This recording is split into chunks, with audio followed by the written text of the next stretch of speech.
السلام علیکم ناظرین، میں محمد اسلم حسین سیاست کی عالمی خبروں میں آپ سب کا استقبال کرتا ہوں۔ کینیڈین وزیر اعظم مارک کارنی کی جماعت لبرل پارٹی وفاقی انتخابات میں کامیابی حاصل کر لی ہے، جس نے امریکی صدر ڈونلڈ ٹرمپ کی جانب سے ساتھ ملانے اور تجارتی جنگ کی دھمکیوں کی سخت مزاحمت کی تھی۔ دوسری طرف حریف جماعت کنزرویٹو نے شکست تسلیم کرتے ہوئے اقلیتی حکومت کی طرف بڑھنے پر لبرل پارٹی کو مبارکباد پیش کی۔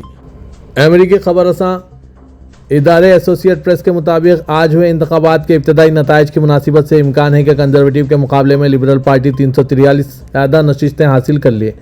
تاہم یہ بھی اب تک واضح نہیں ہے کہ وہ اتنی واضح اکثریت حاصل کر لے گی جو اس کے کسی مدد کے بغیر قانون سازی کے قابل بنا سکے۔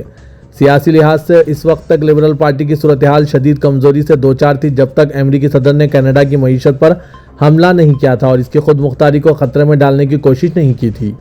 ڈونلڈ ٹرمپ کی جانب سے تجویز دی گئی تھی کہ کینیڈا کو امریکہ کی 51ویں ریاست بنایا جانا چاہیے، جس نے کینیڈا کے عوام کو مشتعل کیا اور قومی پرستی کے رجحان میں اضافہ ہوا، جس نے لیبرلز کو انتخابی بیانیہ بدلنے اور چوتھی بار جیت کی راہ ہموار کرنے میں مدد دی۔ کنزرویٹو پارٹی کے رہنما اور اپوزیشن لیڈر پیئر پولیئیو نے امید ظاہر کی تھی کہ انتخابات سابق صدر جسٹن ٹروڈو کے حوالے سے ریفرنڈم ثابت ہوگا، جس کے اقتدار کے آخری دنوں میں مقبولیت میں اس وقت شدید کمی آئی تھی جب ملک میں ایشیائی خوردنوش اور مکانات کی قیمتوں میں اضافہ ہوا تھا۔ ایمنسٹی انٹرنیشنل نے اسرائیل پر الزام عائد کیا کہ اس نے غزہ میں فلسطینیوں کی نسل کشی کی ہے، زیادہ تر آبادی کو زبردستی بے دخل کیا اور جان بوجھ کر انسانی بحران پیدا کیا ہے۔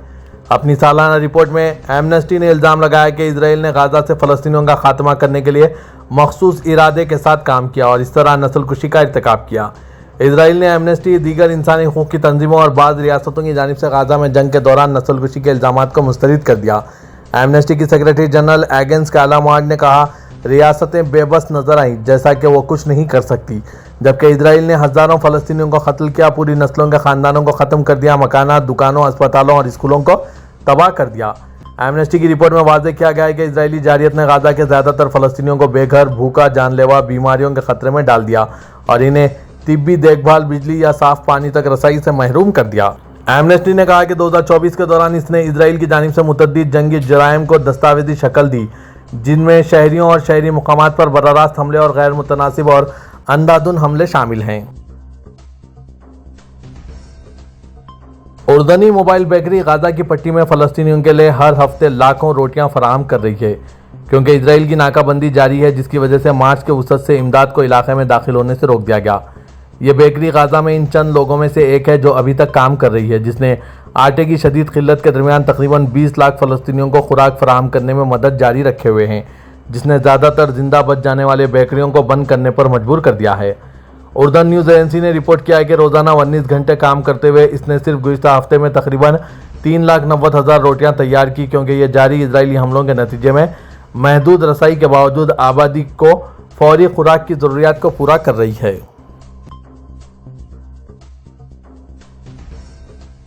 گیٹس فاؤنڈیشن کے بشمول ایک مقیر حضرات کے ایک گروپ نے تقریباً $500 ملین کی مدد سے ایک فنڈ قائم کیا ہے، جس کی مدد سے سب سہارا افریقہ میں نوزائیدہ بچوں اور ماؤں کی زندگیاں بچانے میں مدد کی جا رہی ہے، جو کہ عالمی سطح پر صحت کی مالی امداد کے ایک تاریک منظر کے خلاف کھڑا ہے۔ بگننگ فنڈ منگل کو ابوظہبی میں شروع کیا گیا، جو ایک اور اہم حمایتی کا گھر ہے۔ متحدہ عرب امارات کی حال ہی میں محمد بن زائد فاؤنڈیشن فار ہیومینٹی کا قیام اس منصوبے پر کم از کم 1 سال سے کام جاری ہے، لیکن اس کا کردار زیادہ اہم ہو گیا ہے کیونکہ دنیا بھر کی حکومتیں بین الاقوامی امداد سے دستبرداری میں امریکہ کی پیروی کرتی ہے۔ اس کی چیف ایگزیکٹو ایل سکینک ایتھ نے ایک انٹرویو میں رویٹرز کو یہ بتایا۔ متحدہ عرب امارات کے صدر شیخ محمد بن زائد ال نہیان نے کینیڈا کے وزیر اعظم مارک کارنی کو وفاقی انتخابات میں لبرل پارٹی کی کامیابی اور چوتھی مدت کے حصول پر مبارکباد کے پیغام ارسال کیے۔ اس موقع پر وائس پریزیڈنٹ و وزیر اعظم اور دبئی کے حکمران شیخ محمد بن راشد ال مکتوم اور نائب صدر، نائب وزیر اعظم اور صدارتی امور کے چیئرمین شیخ منصور بن زائد ال نہیان نے بھی وزیر اعظم کینیڈا کارنی کے لیے مبارکباد کے پیغامات بھیجے ہیں۔ متحدہ عرب امارات کے صدر شیخ محمد بن زائد ال نہیان اور دولت مشترکہ آسٹریلیا کی گورنر جنرل سیم موسٹن نے ابوظہبی میں خسر الشاتی میں ملاقات کے دوران دونوں ممالک کے تعلقات اور انہیں مضبوط بنانے کے موقعوں پر تبادلہ خیال کیا۔ ملاقات میں ترقیاتی شعبوں سمیت دو طرفہ تعاون پر بات چیت کی گئی اور گزشتہ سال جامع اقتصادی شراکت داری معاہدہ پر دستخط کے بعد امارات اور آسٹریلیا کے درمیان بڑھتے ہوئے تبادلے پر بھی گفتگو کی گئی۔ شیخ محمد بن زائد ال نہیان نے محترمہ سیم موسٹن اور ان کے ہمراہ آئے وفد کا متحدہ عرب امارات میں سرکاری دورے پر خیر مقدم کیا اور آسٹریلیا اور اس کے عوام کی ترقی اور خوشحالی کے لیے نیک خواہشات کا اظہار کیا۔ دونوں رہنماؤں نے خطے اور عالمی سطح پر مشترکہ دلچسپی کے امور بالخصوص مشرق و سطح کی تازہ ترین صورتحال پر بھی تبادلہ خیال کیا۔ انہوں نے خطے میں استحکام کو فروغ دینے اور منصفانہ، جامع اور دیرپا امن کے قیام کے لیے کوششوں کی حمایت کی اہمیت پر زور دیا۔ سعودی عرب نے آج منگل کے روز بین الاقوامی عدالت انصاف میں اسرائیل کی غزہ میں جاری فوجی مہم کی مذمت کی۔ عرب نیوز کے مطابق سعودی عرب نے کہا ہے کہ اسرائیل غزہ میں بین الاقوامی رولنگز اور انسانی حقوق کی سنگین خلاف ورزی کر رہا ہے۔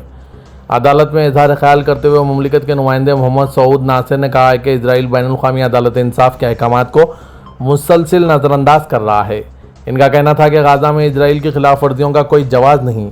سعود ناصر کا غزہ میں وسیع پیمانے پر تباہی اور عام شہریوں پر ڈھائے گئے مصائب کو اجاگر کرتے ہوئے کہنا تھا کہ اسرائیل نے غزہ کو ملبے کے ڈھیر میں تبدیل کر دیا ہے۔ ان کے یہ ریمارکس بین الاقوامی عدالت انصاف میں اسرائیل کی فلسطینیوں کے حوالے سے انسانی ہمدردی کی بنیاد پر ذمہ داریوں پر سماعت کے دوسرے روز کے دوران سامنے آئے۔ یہ سماعتیں ان وسیع تر کوششوں کا حصہ ہے جن کے تحت یہ جانچ کی جا رہی ہے کہ آیا اسرائیل نے غزہ پر جنگ کے دوران بین الاقوامی قانونی ذمہ داریوں کی پاسداری کی ہے یا نہیں۔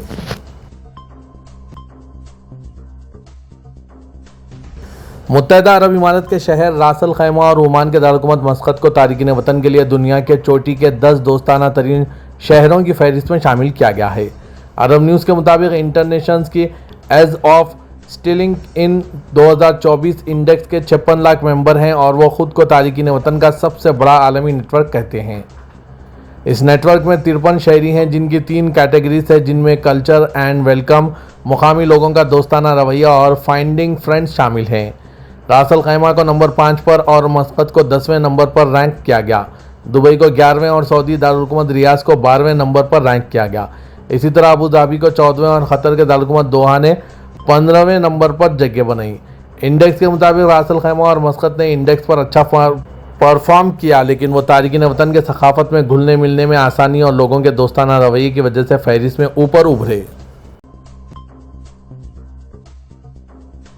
مکہ مکرمہ میونسپلٹی نے عازمین حج کی رہائشی عمارتوں کے لیے 3000 سے زائد پرمٹ جاری کیے۔ سبق نیوز کے مطابق مکہ مکرمہ میں عازمین کی رہائش کے لیے جن عمارتوں کو پرمٹ جاری کیے گئے ہیں ان کی تعداد 3161 جبکہ کمروں کی مجموعی تعداد 4,29,232 ہے۔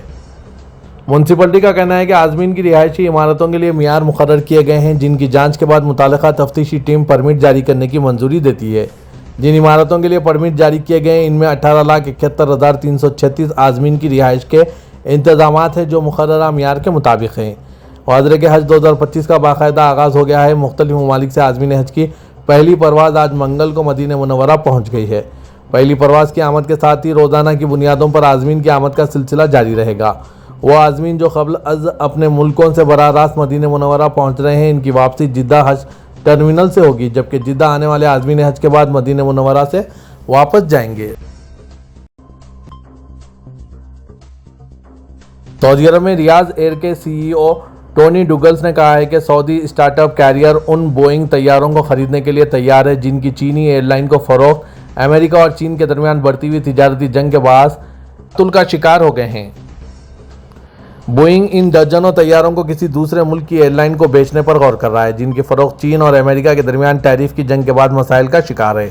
عرب نیوز کے مطابق ٹونی ڈوگلس نے کہا ہے کہ ہم نے چین کو واضح طور پر بتا دیا ہے کہ اگر ایسا ہوا اور میں اس پر زور دے رہا ہوں کہ اگر ایسا ہوا کہ بوئنگ طیاروں کی چینی ایئر لائن کو فروخت آگے نہ بڑھ سکی تو ہم ان تمام جہازوں کو بخوشی خریدنے پر تیار ہوں گے۔